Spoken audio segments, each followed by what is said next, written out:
গত 18 মাস ধরে চলছে ভারতের কুকি ও মেইতি নৃগোষ্ঠীর মধ্যে সহিংসতা। জটিল হচ্ছে ভারতের মণিপুর ও মিজোরামের মধ্যে দীর্ঘস্থায়ী জাতিগত রাজনৈতিক বিতর্ক। আর এর মাঝেই উঠে আসলো কুকি, চীন ও জো নৃগোষ্ঠীকে নিয়ে বৃহত্তর খ্রিস্টান রাষ্ট্র গঠনের নতুন এক তত্ত্ব। ফলে প্রশ্ন উঠছে, ভারতের বুকেই কি এবার জন্ম হবে নতুন এক খ্রিস্টান রাষ্ট্রের? জো, চীন এবং কুকি জাতিগোষ্ঠীর মধ্যে ঐক্যের ডাক দিয়েছেন মিজোরামের মুখ্যমন্ত্রী লালদুহমা।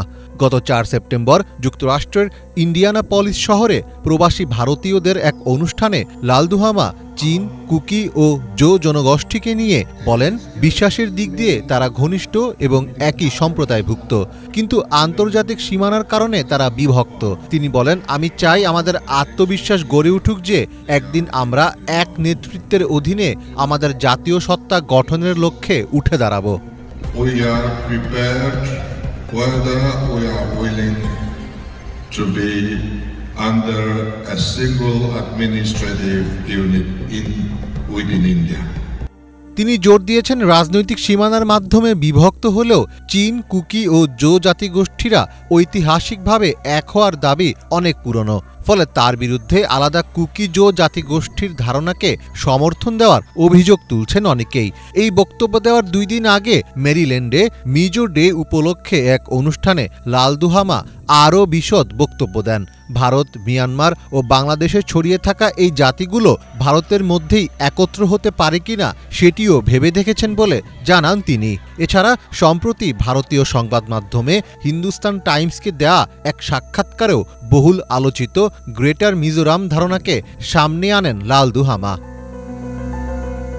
বিভিন্ন গণমাধ্যমের সূত্রে জানা গেছে, কুকি, চীন ও মিজো অঞ্চলের লোকেরা সাম্প্রতিক বছরগুলোতে নিজেদেরকে সম্মিলিতভাবে জো সম্প্রদায়ের মানুষ হিসাবে পরিচয় দিতে শুরু করেছে।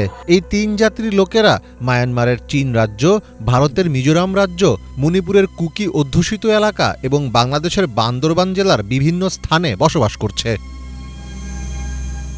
সাধারণ জাতিসত্তা দাবি করা এই জনসংখ্যার অধিকাংশই খ্রিস্টান ধর্মাবলম্বী। খ্রিস্টান মিশনারিরা ব্রিটিশ শাসনামলে তাদের ধর্মান্তরিত করা শুরু করে এবং ব্রিটিশরা উপমহাদেশ ত্যাগ করার পরেও তা অব্যাহত রাখে।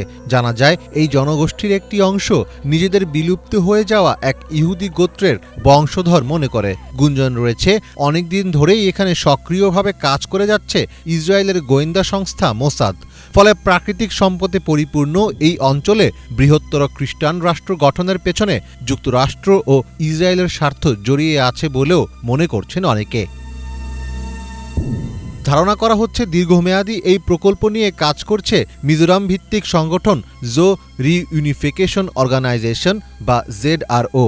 এই সংগঠনটির সদস্যরা বাংলাদেশ, ভারত ও মায়ানমারের বিভিন্ন স্থানে তাদের কার্যক্রম পরিচালনা করছে।